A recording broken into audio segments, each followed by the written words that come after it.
श्री सुखदेव जी कहते हैं कि उस समय की बात है जब लाखों राक्षसों ने, असुरों ने, दैत्यों ने राजाओं का रूप धारण करके पृथ्वी में आतंक मचा रखा था। अहंकार से भरे हुए, बल से भरे हुए पृथ्वी को आक्रांत कर रखा था। आक्रांत पृथ्वी त्राण पाने के लिए रो रही थी। ये उस समय की बात है जब यदुवंशी राजा शूरसेन, माथुर मंडल शूरसेन मंडल का मथुरापुरी में रह करके शासन करते थे। ये मथुरा समस्त यदुवंशी नरपतियों की राजधानी थी। मथुरा में सदैव भगवान की उपस्थिति पाई गई है। मथुरा में सूर्य के पुत्र वसुदेव जी का विवाह देवकी जी के साथ हुआ। ये उस समय की बात है जब नवविवाहिता पत्नी देवकी को रथ पर विराजमान करके वसुदेव जी ले जा रहे थे। कंस बड़ा बलवान, स्वभाव में धूर्तता, वसुदेव जी से कहा मैं रथ हाँकूंगा, मेरी बहन है, और रथ के घोड़ों की लगाम पकड़ ली, स्वयं रथ हाँकने लगा। रथ चल पड़ा। जिस समय घोड़ों की लगाम पकड़कर कंस रथ हाँक रहा था, उसी समय स्पष्ट आकाशवाणी हुई, अरे मूर्ख, जिसको तू रथ में बैठाल कर लिए जा रहा है, उसकी 8वें गर्भ की संतान तुझे मार डालेगी। भोजवंश का कलंक। आकाशवाणी सुनते ही कूद पड़ा रथ से, तलवार खींच ली और बाल पकड़े देवकी के। वसुदेव देवकी के लिए आदेश किया, तत्काल हथकड़ी बेड़ियों से जकड़ करके इनको कैद खाने में डाल दिया जाए और बहुत ही कठोर पहरा लगा दिया जाए। वर्ष वर्ष में जो संतान होती मारता गया, उसे हर बार शंका बनी रहती, पता नहीं वो भगवान किन बालक के रूप में प्रकट हो जाए। परीक्षित, पृथ्वी में बात प्रायः देखी जाती है कि अपने प्राणों का ही पोषण करने वाले जो लोभी लोग होते हैं, वो चाहे राजा हो चाहे कोई भी हो, वो अपने स्वार्थ की पूर्ति के लिए माता पिता भाई बंधु किसी की भी हत्या कर सकते हैं। माता की, पिता की, भाई की, बंधु की, मित्रों की, इष्ट की, किसी की भी। ऐसे स्वार्थी पुरुषों से कभी मित्रता नहीं रखनी चाहिए, नहीं हानि ही होती है। जब कंस ने एक एक करके देवकी जी के 6 बालक मार डाले, तब देवकी के 7वें गर्भ में भगवान के अंश स्वरूप अनंत महिमा, अनंत बलशाली भगवान शेष जी पधारे देवकी जी के गर्भ में। अनंत भगवान जब 7वें गर्भ के रूप में देवकी के उदर में पधारे, बड़ा आनंद। पर देवकी जी को लगा कि कंस इसे भी मार डालेगा, इसलिए वो रुदन करने लगी। विश्वात्मा भगवान ने देखा कि माता को बहुत दुख है और यदुवंशियों को कंस सताए ही जा रहा है, तो अपनी योग माया का स्मरण किया और योग माया को आदेश किया, देवी कल्याणी, तुम ब्रज में जाओ, वह प्रदेश ग्वालों और गौओं से सुशोभित है। वहां नंद बाबा के गोकुल में वसुदेव जी की पत्नी रोहिणी गुप्त रूप से निवास कर रही। उनकी और भी पत्नियां कंस के डर से गुप्त स्थानों में रह रही। इस समय मेरा महान अंश, जिसे अनंत शेष जी कहते हैं, देवकी के उदर में गर्भ रूप से विराजमान है। तुम जाओ वहां से उस गर्भ को रोहिणी के उदर में रखो। मैं स्वयं आ रहा हूं, अब विलंब से आने जा रहा। अब मैं समस्त ज्ञान बल आदि अंशों के साथ देवकी का पुत्र बनूंगा और नंद बाबा की पत्नी यशोदा के गर्भ से तुम प्रकट हो। योग माया को आदेश किया। जब योग माया ने देवकी का गर्भ ले जाकर रोहिणी के उदर में रख दिया, तब समस्त द्वारपाल और सब जगह खबर पहुंच गई, गर्भ नष्ट हो गया देवकी। किसी को आंतरिक पता तो है नहीं। नगरवासी बहुत कि बेचारी के 6 तो मार डाले गए और 7वां गर्भ नष्ट हो गया। हाय, कितना कष्ट देवकी को है। देवकी जी भगवान का निवास स्थान बन गई। परीक्षित, अब समस्त शुभ गुणों से युक्त बहुत सुहावना समय आया। रोहिणी नक्षत्र था। आकाश के सभी नक्षत्र, ग्रह और तारे सौम्य हो रहे थे। अब तो काले काले मेघ आकर मंडराने लगे।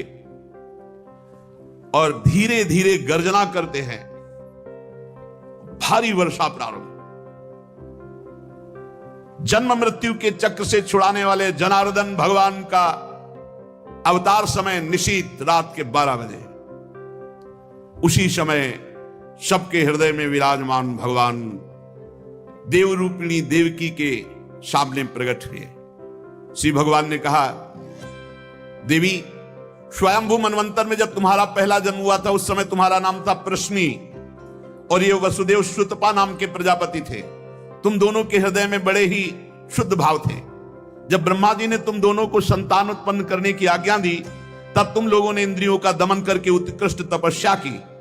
तुम दोनों ने वर्षा, वायु, घाम, शीत, उष्ण आदि काल के विभिन्न गुणों को सहन किया और प्राणायाम के द्वारा अपने मन के मल को धो डाला।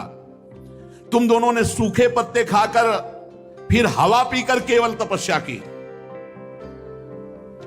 अभीष्ट वर प्राप्त करने की इच्छा से मेरी आराधना की। कितना कठिन तप! मुझ में चित्त लगाकर ऐसा परम दुष्कर घोर तप करते हुए देवताओं के 12,000 वर्ष व्यतीत हो गए। पुण्यमयी देवी, उस समय मैं तुम दोनों पर प्रसन्न हुआ क्योंकि तुम दोनों तपस्या, श्रद्धा, प्रेममयी भक्ति से अपने हृदय में नित्य निरंतर मेरी भावना की थी। जैसा मैं आज तुम्हारे सामने प्रकट हुआ हूं ऐसा उस समय भी प्रकट हुआ था और तुमसे कहा वरदान मांगो। तब तुम दोनों ने कहा, आप जैसा पुत्र मुझे चाहिए। तो मेरे जैसा तो सिर्फ मैं ही हूं। तो मेरे जैसा पुत्र, तो मैंने ये वरदान दिया कि मैं ही स्वयं तुम्हारा पुत्र बनकर आऊं। ये छोटी मोटी तपस्या का फल नहीं है, आप देख लीजिए।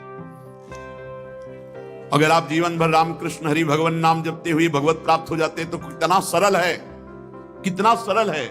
इसलिए धन्य है ये कलयुग जो कम समय में भगवत प्राप्ति, केवल भगवान नाम जप और थोड़ा सा केवल पापाचरण से अपने को बचा लो तो भगवत प्राप्ति हो जाएगी।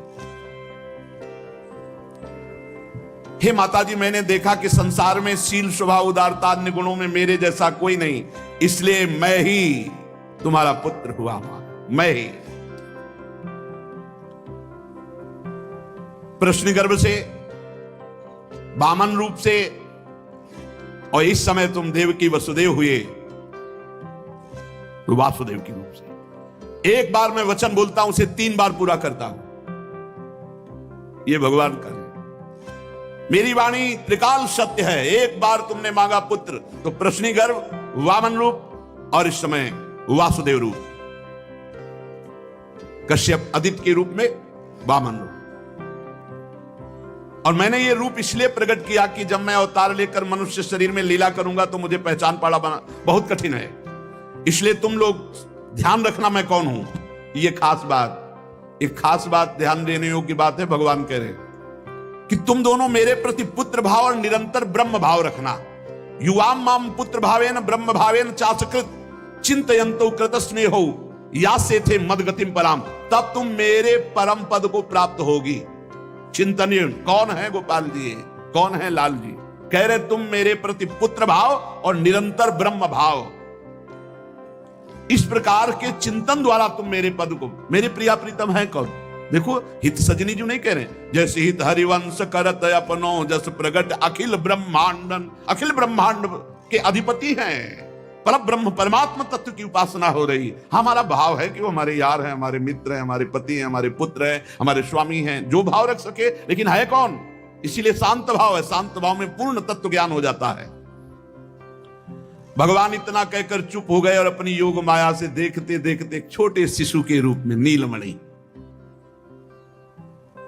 वसुदेव जी ने देखा कि भगवान तो बाल रूप हो गया। अब तो और डर लगा, कहीं कंस को पता चल गया और तलवार लिए हुए आवे, कुछ अमंगल करे। बहुत घबरा गए और भगवान ने कहा कि मुझे गोकुल पहुंचाओ, नंद बाबा के यहां सुधा मैया के पार्श्व में सुला के आओ। मुझे तुम्हें डर लग रहा है, मैं मारूंगा इसे, पर अभी मुझे पहुंचाओ वहां। भगवान की आज्ञा का पालन करने के लिए जो ही चेष्टा की, ध्यान दीजिए, भगवान की आज्ञा का पालन करने के लिए जो ही चेष्टा की तो अपने आप हथकड़ी बेड़ियां कट गई। माया की हथकड़ी बेड़ियां कट जाएंगी जो ही भगवान की आज्ञा का पालन कर। और बड़े बड़े दरवाजे कोई एक दो नहीं थे, कई दरवाजे थे कंस के कारागार के। फटाफट सब ताले टूट गए, दरवाजे खुल गए। अद्भुत चमत्कार। और जितने पहरेदार घोर राक्षसी स्वभाव के, जिंदा खा जाए ऐसे पहरेदार थे, सब मूर्छित घोर निद्रा में। अब हथकड़ी बेड़ी कट गई, लाला को लेकर के चले। उस समय घोर बादल छाए हुए, अंधेरा, कुछ दिखाई नहीं दे रहा। कितना कष्ट में जीवन भक्त। अब सोचो, अभी अभी तो प्रकट हुए हैं और अभी अभी त्याग करने जा रहे हैं, अभी अभी त्याग करने। इधर समस्त द्वारपाल सब सोए हुए हैं वसुदेव जी भगवान को लेकर। वर्षा हो रही, पीछे पीछे गुप्त रूप से शेष भगवान फण धारण किए, मेरे प्रभु को बूंदे ना लगे। जब वो लीला कर रहे, वसुदेव जी को पता नहीं कि पीछे शेष भगवान फण धारण किए। वो तो बस चिंतन में चले जा रहे हैं, कैसे वहां जाएंगे, कोई जान ना जाए कोई। और वहां पहले ही योग माया ने पूरी व्यवस्था करी, पूरा का पूरा परिकर सब बेहोश है, नींद में, किसी को सुध नहीं है। केवल यशोदा मैया को प्रारंभ में इतना था, कुछ हुआ और बेहोश हो गए। क्या हुआ ये निर्णय नहीं हुआ। पूर्ववासियों की समस्त इंद्रिय वृत्तियों की चेतना हर ली, सब अचेत हो गए। इतनी मोटी जंजीरें लगी हुई थी, ताले लगे हुए थे, जेल के साथ टूट गए। भगवान श्री कृष्ण को गोद में लिए हुए जैसे जैसे आगे बढ़ते, सब दरवाजे अपने आप खुलते चले थे और पहरेदार सब सो रहे। बादल नजदीक आकर मानो बरस रहे हो, ऐसे लटक लटक के बादल। शेष भगवान अपने फणों से जल को रोकते हुए 1000 फण पीछे पीछे चल रहे।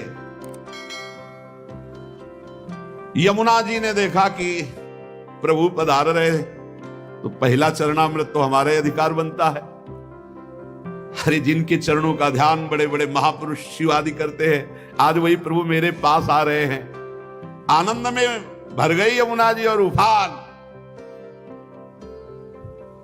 यमुना जी ने जब उफान आनंद का लिया तो वसुदेव जी के प्राण बहुत घबरा रहे हैं कि अब क्या करें, लौट सकते नहीं, कोई नौका आदि है नहीं।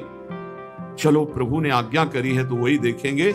अब मेरे प्राण चाहे चले जाए, मेरे लाला को कुछ ऐसे। यमुना जी उफान कर रहे कि चरण छू ले, और वसुदेव जी उल्टा सोच रहे कि यमुना जी बढ़ रही तो लाला को बचाए। देखो ये समर्पण है, मेरे प्राण भले चले जाए, बस आज्ञा का पालन, प्रभु को पहुंचाना है और सुरक्षित पहुंचाना है। यमुना जी ऐसे थपेड़ जोर जोर से बढ़ रही। भगवान ने कहा बाबा तो और ऊपर उठाते चले जा रहे, तो यमुना जी और बढ़ती चली जाएंगी।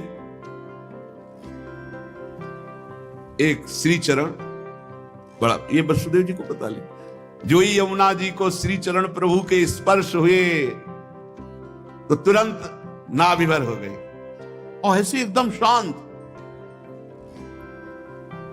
वसुदेव जी बाबा के नगर में गोकुल में गए तो डर रहे थे कि कोई देख न ले, लेकिन वहां कोई देखने वाला था, सब सोए हुए थे।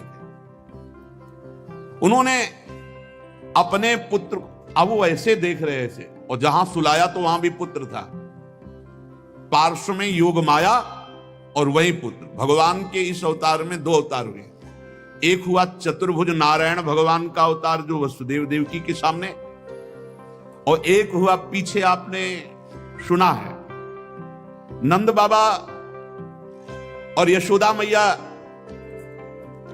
बहुत ऐश्वर्य समृद्धि सब रिद्धियां सिद्धियां अटखेलियां कर रहे। ब्रज तो यहां रिद्धियां सिद्धियां अटखेलियां कर रहे, कौन पूछता है। अवस्था ढल गई थी नंद बाबा की, चौथापन था, और ब्रजवासी बाबा की इस दशा को देख के सह नहीं पा रहे थे। बाबा खिन्न रहते थे।